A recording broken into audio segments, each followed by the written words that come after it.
Баюшки, баю, не ложись на краюк. Раз, два, три, четыре, пять, и потянет танцевать. Баю, баю, бай, бай, бай. Бай, бай, баю, бай. Громче музыка играй. Бай, бай, баю, бай. Бая, шуби-дуби, бай. Двигай телом, не зевай.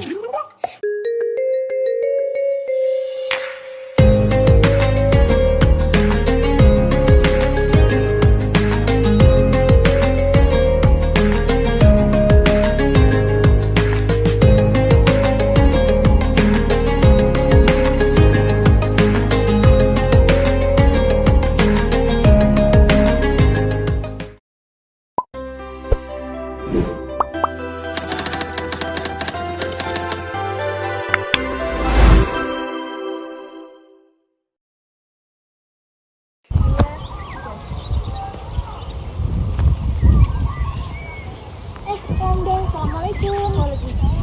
Kamu belajar? Iya, mau belajar. Boleh ikut gabung nggak? Kebetulan aku ada yang belum paham nih materi yang kemarin. Oh, tentang WhatsApp ya? Iya. Ayo belajar bareng. Kayaknya kita harus cari tempat yang nyaman deh. Mana ya? Ayo.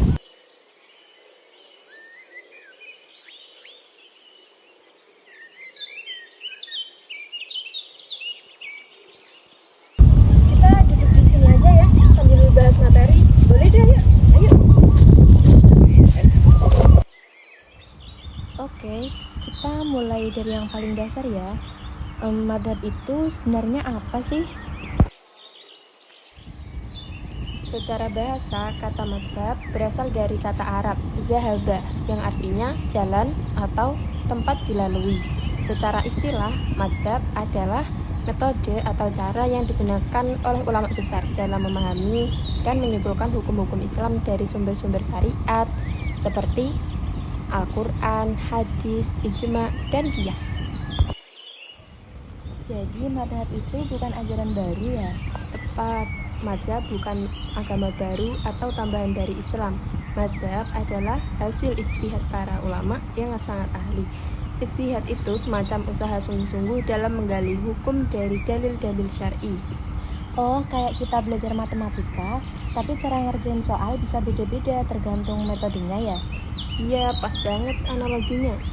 Kalau gitu, siapa aja sih yang wajib bermadhab? Nah, ini nih penting.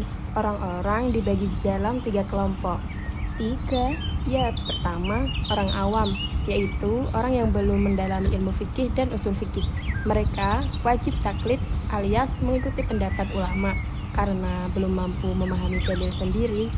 Berarti kita termasuk orang awam. Kalau belum bisa baca kitab fikih, memahami qiyas dan istinbat hukum sendiri, ya termasuk. Oke, terus kelompok yang kedua? Kelompok yang kedua itu orang yang belajar agama, tapi belum sampai derajat mujtahid. Mereka juga masih wajib taklid, karena belum mampu ijtihad sendiri. Dan yang terakhir, yang ketiga adalah mujtahid, yaitu ulama yang benar-benar punya kemampuan ijtihad. Mereka justru tidak boleh taklid, harus menggali hukum sendiri langsung dari Al-Quran dan Sunnah. Aku pernah dengar ada banyak madhab, tapi kenapa sih yang dikenal cuma 4? Hanafi, Maliki, Syafi'i, dan Hambali. Karena 4 mazhab itu sudah teruji, pendapat-pendapat mereka terdokumentasi, diterima oleh umat, dan sampai sekarang masih dipelajari di pesantren, kampus Islam, dan dunia akademik. Jadi bukan berarti mazhab lain sesat.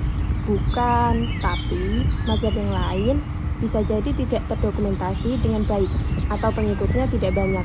Sedangkan mazhabul arba'ah ini punya sanad keilmuan yang jelas dan pengaruh global. Terus masing-masing imam itu pakai dalil yang sama atau beda? Sama kok dalam sumber, tapi bisa beda dalam metode pengambilan hukum. Imam Hanafi dari Quran, hadis, ijma, qiyas, dan istishab. Kalau Imam Hanafi lebih dominan pada qiyas dan istihsan. Imam Malik mengutamakan amal penduduk Madinah. Imam Hambali cenderung tekstual pada hadis. Oh, jadi bisa beda hasil karena beda cara menafsir ya? Iya, tapi semuanya tetap dalam koridor syariat. Perbedaan itu rahmat, asal jangan dibenturkan. Kalau misalnya ada perbedaan pendapat antar madhab, kita pilih yang mana? Kalau kita awam, pilih satu mazhab dan konsistenlah di dalamnya. Jangan seenaknya loncat-loncat pendapat hanya untuk mencari yang ringan atau sesuai hawa nafsu. Itu disebut talfik yang bisa berbahaya. Talfik itu salah ya?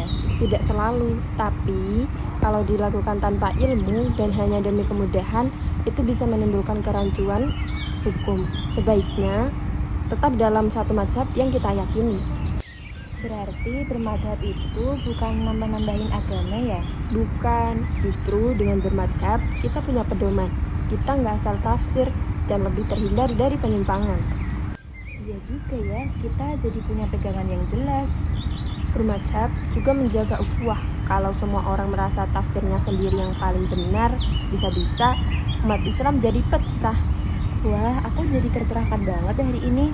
Ternyata penting banget ya punya pemahaman yang lurus soal madhab.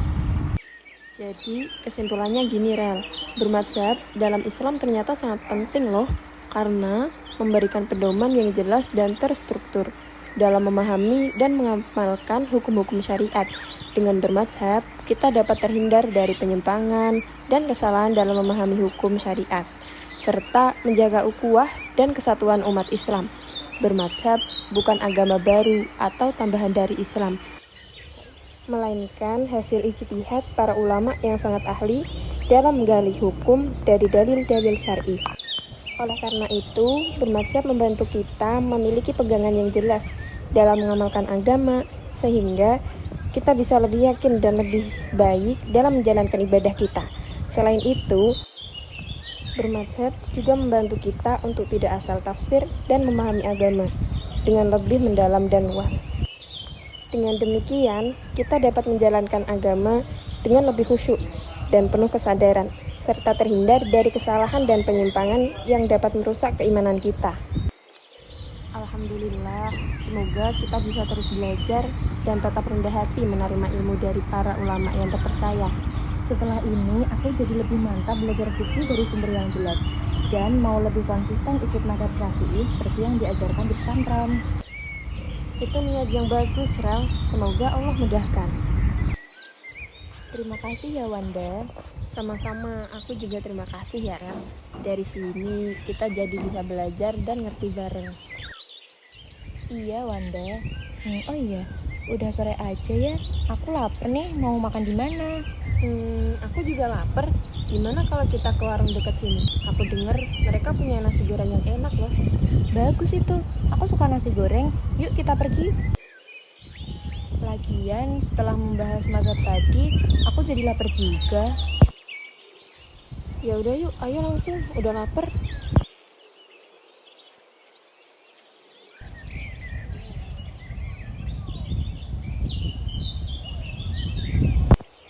Terima kasih teman-teman sudah menyimak. Jangan lupa di like, comment, and subscribe. Jangan lupa dibeli. Ya, bye.